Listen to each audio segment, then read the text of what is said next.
BHS, good morning. It's a pleasure to be with you today. Appreciate everyone's flexibility with turning our Friday, October 22nd into a Buck Club schedule today for an important presentation. Before we get into that, we're going to go ahead and turn it over to your athletic director, Mr. Sternquist, who's going to run down a few events that we've got going on this week. Mr. Sternquist. All right, good morning, everybody. Mr. Sternquist here. Excited. We got a lot of stuff going on. As you can see, I'm here in Funderburg Stadium. Just behind me here, we've got some really cool stuff going on. First and foremost, everybody hear me? Thumbs up, good to go? All right, go Bucks. Last night, we had an excellent performance of Trap by our performing arts. Mr. Lewis had the opportunity to check that out. Highly recommends it. Tonight, 5 p.m., they're back in action. And then tomorrow, we are going at 2 p.m. and 5 p.m. So we've got a great performance down there in the pack. Make sure you check that out. Also, tonight, our football team has its last home game of the season and last game of the regular season tonight at 5 p.m. So it's a good opportunity for you to see the play and then come over and possibly watch the varsity at 7 p.m. We're also going to be honoring a whole bunch of seniors, which includes our band, cheer, palms, cross country, and football. Soccer regional championship tomorrow, 3 p.m. Once again, see the play at 2. Stick around for the regional championship at 3. Great opportunity to show some Buck pride. And then next week, we got the Buck Club door decoration, part of Red Ribbon Week. So we're going to let people opt into that. So teachers will be sending information out on that.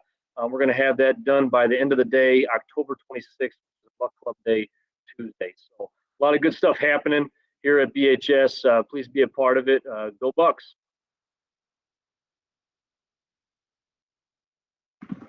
Thank you, Mr. Sternquist. So the main reason that we're getting together today and having a Buck Club schedule and having this virtual presentation is to offer an opportunity for a debrief for you students. So with the various investigations we've had this week looking into a couple potential threats, we had the opportunity to meet with teachers yesterday and debrief with them and talk to them about our processes, talk to them about what has happened and kind of where we're at with things.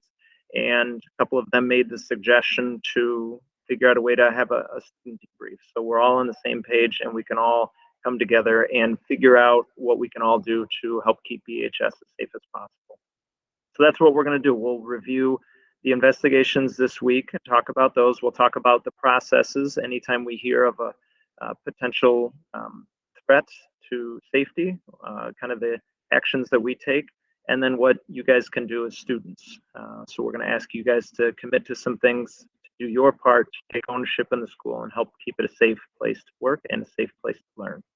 And then with whatever time we have remaining will be for a Q&A. So teachers facilitating that in their Buck Clubs can type in questions that you may have and we'll respond to those, or they can unmute and ask those questions and we'll address them in that way. So that is the format for this morning's overview, and I am going to now kick it over to Mr. Swanson and Officer Kaplan. Good morning, Belvedere High School. This is Mr. Swanson, your assistant principal. I'm with your school resource officer, Officer Kaplan, and I'm just going to review the investigations we had this week. Before I dive into those, though, I do want to make it very clear that we take any of these threats and things very seriously because our primary goal is to make sure that you are in a safe learning environment each and every day. So this week we did have 2 separate investigations that we were looking into. We had one that took place on October 20th, and then we had one that took place on October 21st, which was yesterday. In these investigations on October 20th, there was a potential threat of a shooting that would be taking place on October 21st. And then yesterday on October 21st, there was a threat that involved shooting among students in our building. So both of these investigations, working with the school resource officer and local law enforcement, led us to believe that there was no credible threats to the safety of students or staff. Some of you may be wondering, what does no credible threats mean? And we're going to go ahead and define that for you. No credible threats means that there's no evidence of actual intent to harm. This could have been seen as a joke, a prank, a misinterpretation, or an exaggeration. So on this slide, we're going to talk a little bit about in these investigations who we coordinate with. So in an instance like this, every threat is assumed credible until it is proven not. So we work with our building coordination is with central office, and we work with the Belvedere City Police Department. So I'll let Officer Kaplan speak a little bit about what that looks like on his end. So as far as the police department goes, something that is as serious as this is something where we bring in our detective section. It's kind of an all hands on deck type of thing. Again, as Mr. Swanson said, we assume that every threat is credible until we determine that it is not credible. And we use all of our resources to try to make that determination as quickly as possible for the safety of everyone here in the school.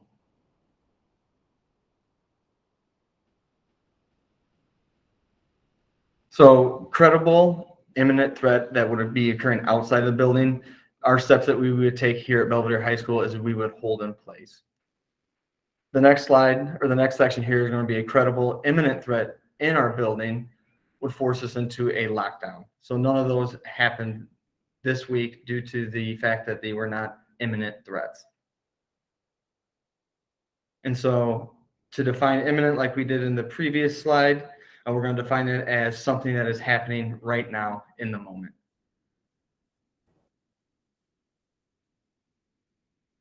And I'm going to go ahead and pass it off to your building principal, Mr. Lewis. All right, thank you, Mr. Swanson, Officer Kaplan. So let's talk a little bit about consequences for threats and rumors. And to continue defining a few terms, threats is the either perceived or real intent to harm. And fortunately, we did not uncover any real intent to harm this week, but there certainly was a perceived intent to harm which had an effect on our school. Rumors intentionally or unintentionally sharing the information directly or through social media. And here are some of the consequences. Okay, when things like this happen, we do lose a little sense of security and safety. It makes us double check things. It makes us think about things we normally don't have to, and that's something we want to guard against. So we all have a role in helping to maintain a sense of security and safety here at BHS. So we had well over a quarter of our students absent yesterday because of this, okay, because of maybe being unsure about what to think and people erring on the side of caution. And we quite simply, everybody, do not want people to be fearful about coming to school. We want this to be a place of safety, where people feel supported, where people feel pushed to grow and pursue greatness and continue getting better and smarter and more confident every single day. So when we have threats, either perceived or real, or when we have rumors, this is a consequence, is the loss of a sense of security and safety, and it's all our jobs to help protect that. Another consequence is the consumption of valuable resources, okay, whether it's school resources, the administration, staff, whether it's the Belvedere Police Department, spending their time and energy to investigate these things, which we absolutely will do. In the event that these are jokes or pranks or misinformation spread through social media, taking those resources to investigate these things, which we will do, does, as you guys will understand, take resources away from other supports that are also important. Okay, so we have to keep that in mind. And then perpetrators do face school financial and legal repercussions, okay, for threats and rumors. That's really important to understand. So what we're going to do is go through some action steps that you can take for students. This will take a couple minutes, and then we'll have some time for Q&A. So One of the most important things is to make sure that you're in your assigned area. We ask teachers to be present in the hallways, to reinforce expectations about being in the right place. And we are asking you to do your job to be where you're supposed to be at all times so we can account for the safety of everybody. Okay, whether it's looking into something like this or just through just as part of our normal everyday experience. Continue reporting suspicious behavior, threats, or disturbing information. I cannot begin to thank students enough and their families for reporting the concerns that came up this week. That was absolutely critical to help us quickly determine that these threats were not credible and there was no real intent to harm staff or students. So we need you to continue doing that.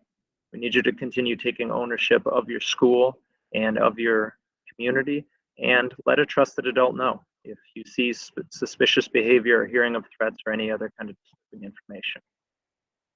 Refraining from jokes or pranks of this nature is incredibly important to do. Law enforcement and school officials do not look at any kind of jokes as jokes.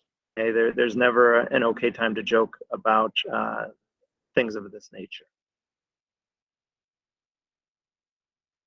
And we want to act responsibly with social media. So the call to action is simply do not post. And this maybe is a tough thing to ask and to challenge students with in our day and age of culture. We have a lot of social media, and that's how we learn about things. They go viral on these various social media apps. They also do a lot of damage. Okay? And sometimes they can spread a lot of fear, they can spread misinformation, and that does not make situations better. So we'll have a little visual for you in a second to think about when it comes to posting things on social media. But we need to put some of this practice to a stop. If you see two students arguing here, don't pull out your phone and start recording it. Okay, we're not after likes, we're not after retweets here. That doesn't make the situation better. It does damage to our culture, and it does damage to the safety of all of us. Okay, so that's a call to action today, is to act responsibly with our social media. Okay, you see two people arguing, you see something going on, instead of pulling out your phone, let somebody know, step in and help out a friend from doing something that they would soon regret. Okay, we got to look out for one another. So as I mentioned, posting can lead to speculation, okay, which means wrongful guessing, embellishment, exaggeration. Okay, it can lead to fear, and it can lead to misleading and harmful information. So what we're trying to do as a school administration, what the Belvedere Police Department is trying to do, is we're trying to take action based on the right information. And we want to give the right information to families and to students so everyone knows what we're working with. Okay? If we don't have the right information, that's going to lead to confusion, and that's going to lead to chaos, and it's going to take longer for us to get back to that sense of safety and security that we're all looking for. Okay? And those can be the consequences of posting on social media. Okay? Of whatever the verbs are for all of the social media apps we have. Okay? Sharing, retweeting, whatever it is. So a way to think about this, and some of you guys have seen this poster before.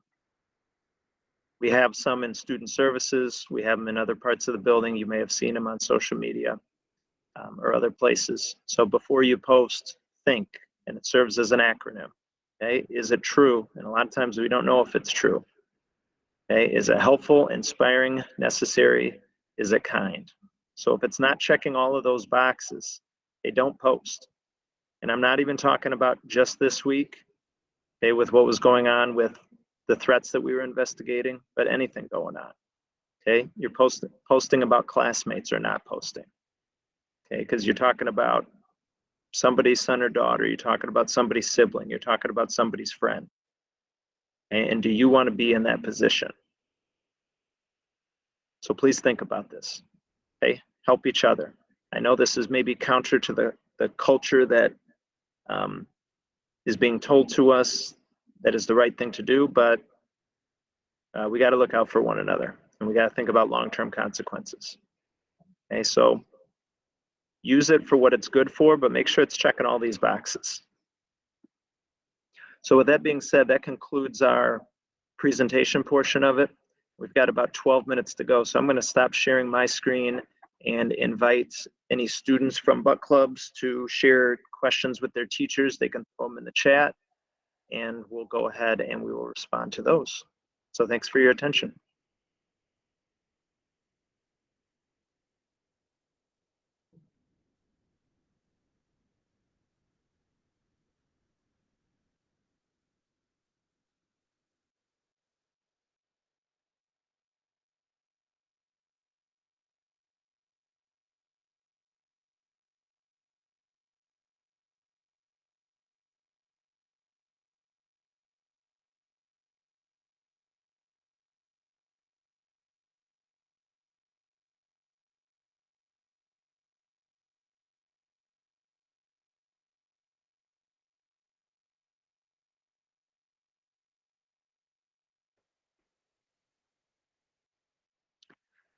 We've got a couple of questions coming in. So question from Ms. Riggins' class. Thank you for this. What's the difference between a hold in place and a lockdown? So a hold in place might occur if we are hearing of something going on in the community, kind of close to Belvedere High School. We might say, teachers, please bring all students to your classroom and lock your door and continue teaching. And it means something is not necessarily going on in the building, but we're gonna clear the hallways and we're not gonna let anybody in and out of the building, but we will continue teaching. That's what a hold in place means.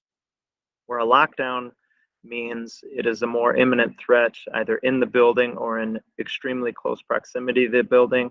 And that's where you might hear a staff member pick up the phone and say, lockdown, lockdown, lockdown. And what that means is you go to the closest classroom if you're not in a classroom. We'll make sure the door is locked, lights will be turned off, and we'll get out of sight and we will not continue teaching. So that is the difference between a hold in place and a lockdown. Question from Ms. Turners. Will we practice a lockdown drill anytime soon? All right, Mr. Swanson just gave me a heads up, so he does have those scheduled, and we'll go through his process to sharing that out. Okay, so again, a lockdown is if we get on the announcements and say lockdown, and if you remember from that, if we get on the PA and we say the lockdown is over, you do not get out of lockdown practice. The only time that you get out of a lockdown is if an administrator or police officer knocks on the door, opens the door, and says it's all clear. Was an individual caught for this threat was a question. So the way that I would answer that is we were able to determine enough information to know the sources of these threats and to ensure that they are not credible. Mr. Deary's class, without trying to invade privacy, were students involved, expelled, or punished? Were they caught? So as far as identifying the sources, yes, we have identified the sources, but I cannot comment on individual punishment. But as we said from a previous slide there, for any kind of behavior related to threats or rumors of this nature, there are serious school, legal, and financial consequences. What changes are being done to increase overall safety at BHS going forward? That's a great question. So we have processes in place that we enact whenever something like this happens, and we follow a process, and we also try to debrief and learn what we can do better from these experiences. So we had some suggestions from teachers yesterday about our communication to them when we first learn of these things. So in terms of perhaps getting on the PA and saying, teachers, please check your email, so they're immediately aware of communication we're sending out to families. That was a suggestion. Doing this debrief is a suggestion to increase overall safety. The call to not post would be an example of something that we can all do to help increase the overall safety here at BHS going forward. Great question. Students have expressed they would like a lockdown drill. Thank you, Mrs. Alexander, for that. Yeah, Mr. Swanson will communicate that out to staff. Why did we have school if there was a threat? That's a great question. So when we get information like this, we are trying to determine as fast as possible if something is imminent. And if you remember that word from the slideshow, if it is imminent, then we could have something like a lockdown. We could have something like a hold in place. But if there is not evidence of an imminent threat, which we are able to determine very, very quickly, then we're not going to take action like calling off school without the evidence to support that. Because going back to fear, misinformation, and things like that, you have to be careful about not causing unnecessary panic on the other side. Ms. Ryan's, was the student or students the possible threat was about notified before coming back to school? So I guess the way I would answer that is anyone we need to talk to individually about situations like this, we make sure we talk to them, as deemed necessary. That's a great question. Can we get metal detectors put in at the doors? This is not something that's currently being discussed, so I would say no, that's not going to happen anytime in the near future. But thank you for your question.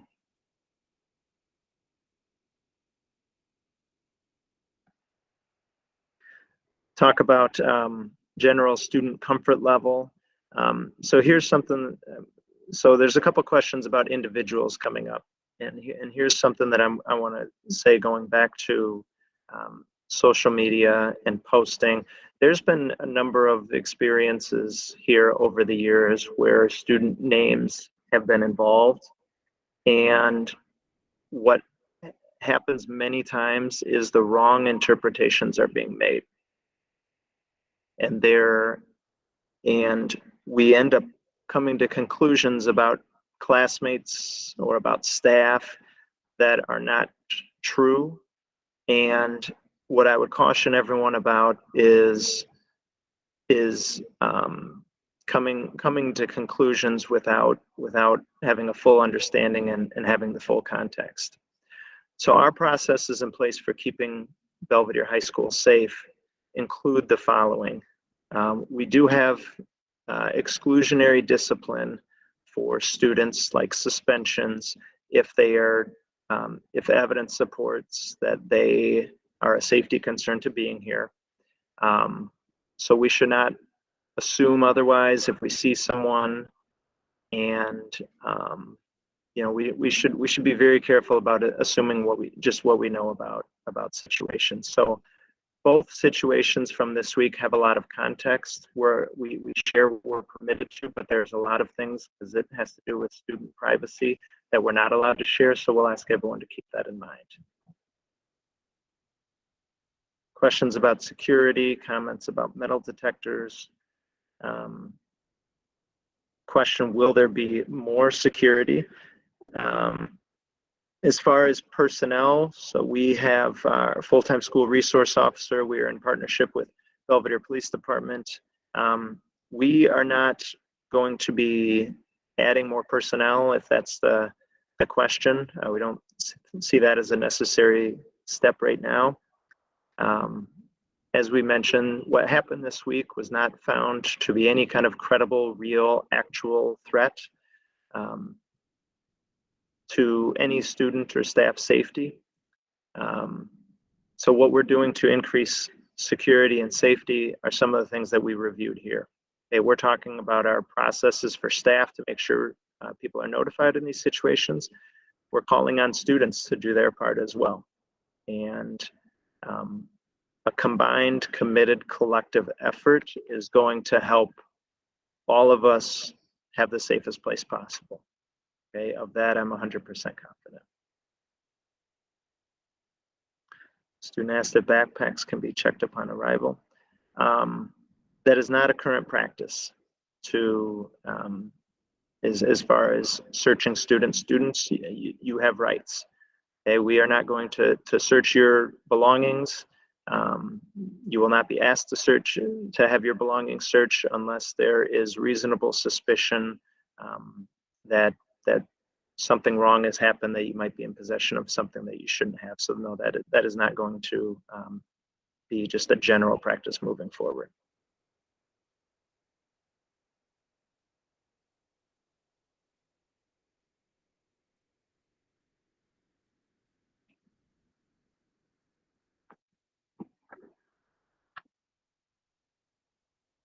Yeah, so I missed a comment from earlier, and then Ms. Rhines followed it back up. So that is an important thing along the with the discussion about posting on social media. So it is very important to know that if you are filming and you are sharing that you are and you're filming someone against their consent, then that could not only have school consequences for cyberbullying, but it could potentially have legal consequences as well. So that's an important point. Okay? It's not only spreading misinformation, but it could be in violation of school rules and law as well. So go back to that acronym. Okay, make sure it's checking the boxes. If you're pulling out your phone for something, make sure it's checking the boxes before you think about posting.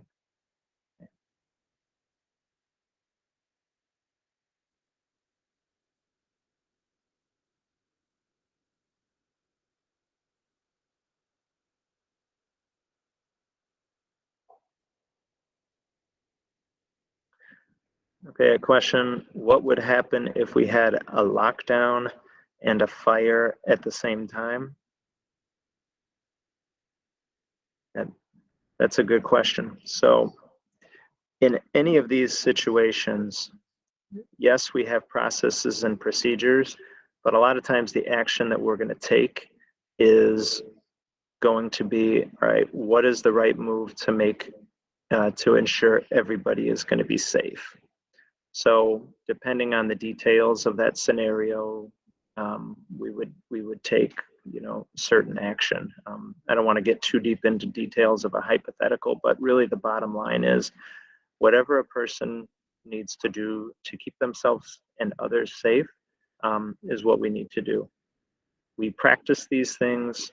We have processes in place, so we are trained in that event, but that's the ultimate rule. So we're hitting time here, guys. I appreciate everyone's time here today.